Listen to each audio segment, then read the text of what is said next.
Pack a bag as we show you another travel destination on Long Island.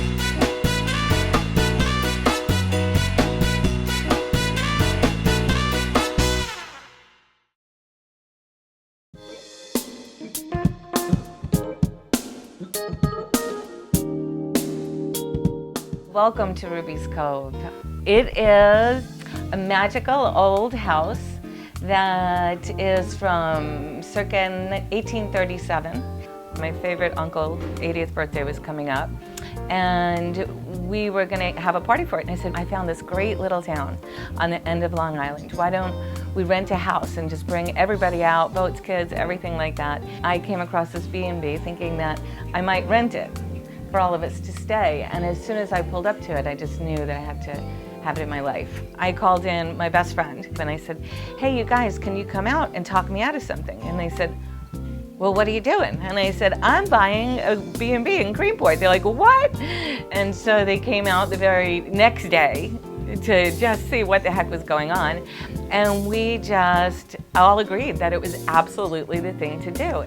127 steps to Main Street. And I actually did that in the middle of winter in my pink Ugg boots. And I counted the steps to Main Street because I wanted people to have an idea that whether they came with a car or they didn't, they were in a place that they would enjoy. If you can, take the full day to come out and just make a slow ride out for check-in. And then once you're here, just take the bikes or walk downtown. The Shelter Island Ferry is only 5 blocks away. You can go on there and you're in a whole other land. And I know that it's just as much of the house as it is, hopefully, for the way that I'm running it. But what I want this place to be mostly is like you're going to your friend's house, but it's a really awesome place.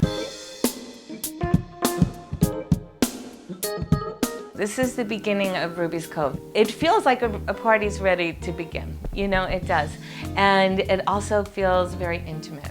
I just insist that at some point they sit in these 2 chairs because they're just amazing. They make you not want to get up.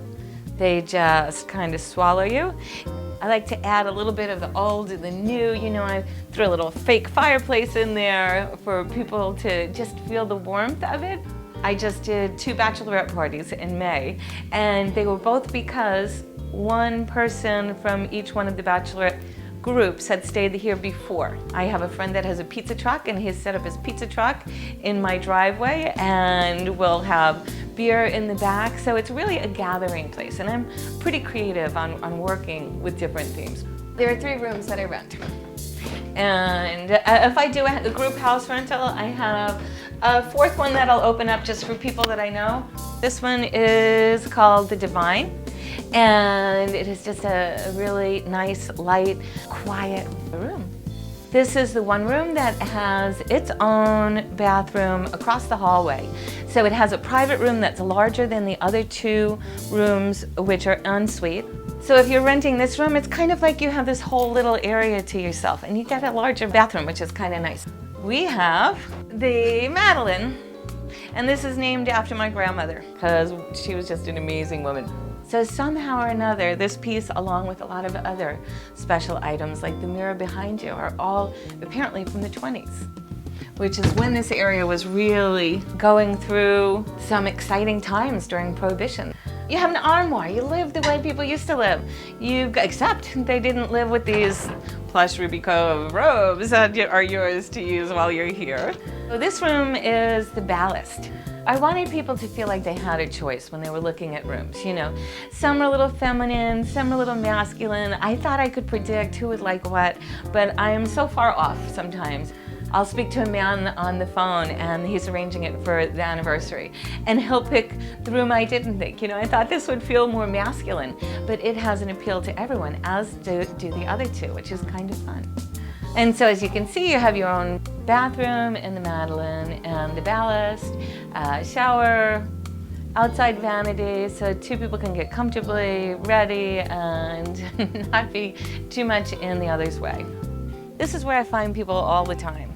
And it's really nice because I'll come home sometimes at night after I've been out and people have been out, and there may be a couple out here just sitting, or there may be 6 people that have never met each other before that all of a sudden are sitting out and just having a great time. This is a nice little area just to relax and take a glass of wine. From this porch, you can go grab a beer, you can go grab some oysters, you can take a walk down to the end, jump off the dock, and come back and sit down again, all within 5 minutes. So I want to say goodbye and thank you for checking out Ruby's Cove. I hope that you'll come out here and look at it in more detail and explore this amazing town of Greenport.